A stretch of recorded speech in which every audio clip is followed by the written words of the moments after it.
Un défi pour ceux qui partent, du rêve pour ceux qui restent. Les mots de Thierry Sabine, créateur du premier Paris-Dakar, organisé en 1978, il y a 37 ans, sonnent encore juste. Cette course, c'est du soleil en plein hiver. À l'origine du Dakar, un homme passionné de sport mécanique, Thierry Sabine.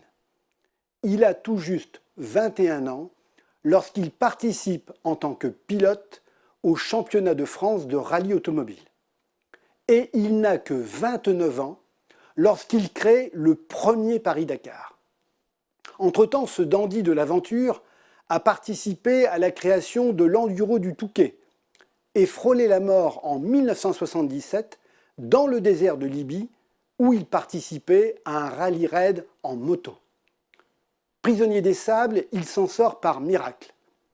Cette mésaventure va le rendre plus fort, mais surtout va lui servir de déclic.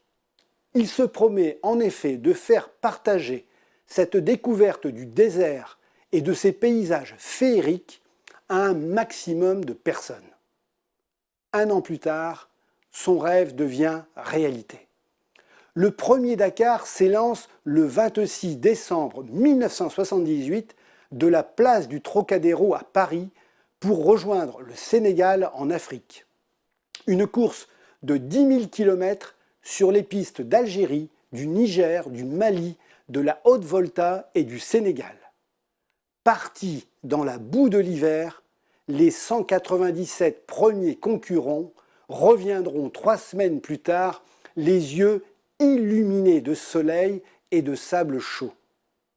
Le Dakar va provoquer un énorme choc dans l'opinion publique. Pour la première fois, en effet, des amateurs passionnés se lancent aux côtés de pilotes de renom. Et si l'on devait oser une comparaison, c'est comme si un joueur de football amateur aujourd'hui se voyait offrir la possibilité de disputer un match aux côtés de Lionel Messi. Un rêve éveillé, la chance d'une vie. Les concurrents amateurs sont prêts à tout sacrifier pour participer à cette aventure extraordinaire. D'autant que pour ce premier Dakar, trouvaille géniale de Thierry Sabine, les temps et les classements ne comptent pas. La découverte de soi, le dépassement de ses propres limites et l'aventure priment avant tout. La plus grande épreuve de rallye raid de tous les temps est née. 37 ans après, l'esprit de cette course qui a émigré en Amérique du Sud pour échapper aux risques terroristes reste le même. Celui insufflé par Thierry Sabine qui, ironie de l'histoire, va trouver la mort aux côtés du chanteur Daniel Balavoine le 14 janvier 1986 dans un accident d'hélicoptère survenu en plein Dakar, en plein désert. Thierry Sabine avait 36 ans, Daniel Balavoine 33.